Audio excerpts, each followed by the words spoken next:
What do you do when things go wrong? When things take a turn for the worst? What is your reaction to that?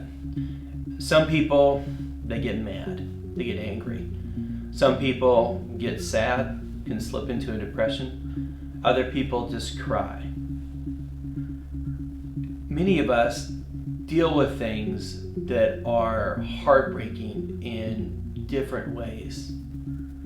Some people just shut down. In Jesus' day, after he was crucified, the disciples all handled it in different ways.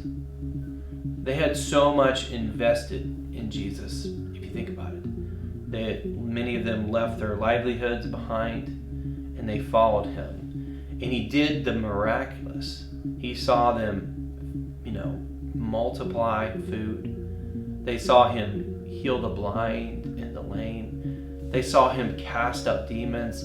They saw him say things and do things that nobody but God himself could do. But then he got nailed to a tree. And he got arrested and he got crucified and he died and he was put in a tomb like any other man. And people were sad. People are upset, frightened, not knowing what to do. And there's this one guy named Thomas. And my interpretation is he just shuts down. Like he kind of goes numb inside. 3 days pass from Jesus' crucifixion and these rumors start spreading that Jesus is raised from the dead. The women come back, the tomb is empty. Peter and John go and come back, the tomb is empty. Slowly belief spread that Jesus is resurrected from the dead. But that belief, that faith that Thomas had inside, that all went numb, that all died with Jesus on the cross. He says this, chapter 20 of John, the book of John, verse 25. He said, "Unless I see the nail marks in his hands and put my finger where the nails were and put my hand in his side, I will not believe it." Like that part of me is just gone. I can't do it. Jesus, being merciful, does appear to Thomas and tells him, look at my hands, look at my side. And he says this next part, he goes, "Because you have seen me, you have believed. Blessed are those who have not seen and yet believed." We're going through a tragedy right now. There's really no other way to describe it but a tragedy. This virus has hit us hard. The United States, it seems like, is hit the hardest of anybody in the world. You and I can't meet together. We can't be at church together. If you have a loved one who's got a pre-existing condition, you can't even be in the same room with them. You can look at them through the window. This is a tragedy. There's many things that we can't do. Can't go see a movie. Can't go to a restaurant. Can't be in a public place. Pretty soon, I'm pretty sure they're going to require for us to wear masks everywhere we go.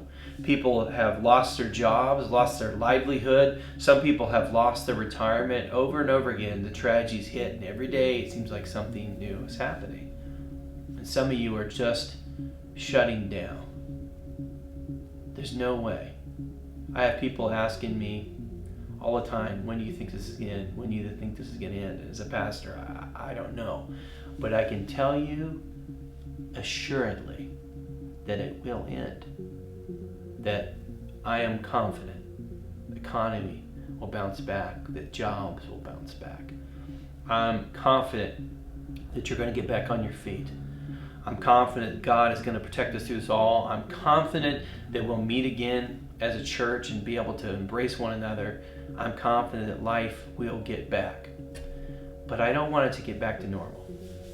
You see, we have in this tragedy an opportunity to spend more time with our families, those that we can. And I pray that we don't neglect that. I pray that we don't forget that. Many of us now are taking our money going, what is important with that money?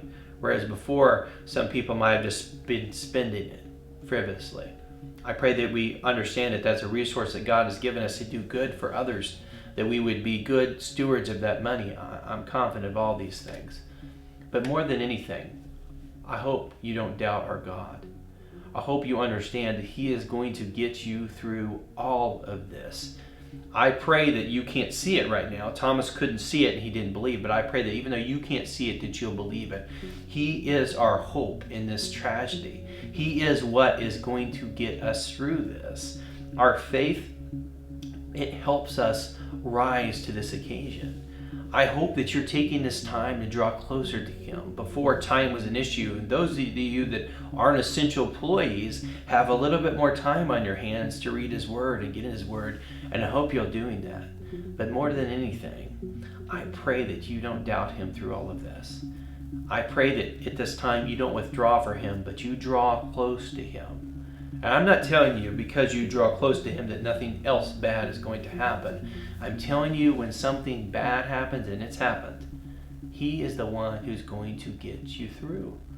The closer He is to you, though, the easier it is to hang on, embrace, and for Him to pull you out. Listen, don't be a doubter. Don't be a doubter. You see, we're going to talk about this Sunday. Thomas had a shift in his thinking about what was possible. Before, Savior, no, Messiah, or no, it did not seem possible to Thomas that Jesus could raise from the dead. But then he sees it with his own eyes, and what is possible shifts. In other words, Thomas realized nothing is impossible with God. And this Sunday, as you listen, and right now as you listen, I pray that you understand that there's nothing impossible with God. When we're in a valley, we can't see what's happening, but God has. We don't see a way out of this, but God does. You don't know how you're going to get through this, but God does. Trust the person in the know. I love you guys. I miss you guys so much. I look forward to the time that we can be together. And you know what? I'm not a hugger, but I'm going to hug a few of you guys. Have a great day.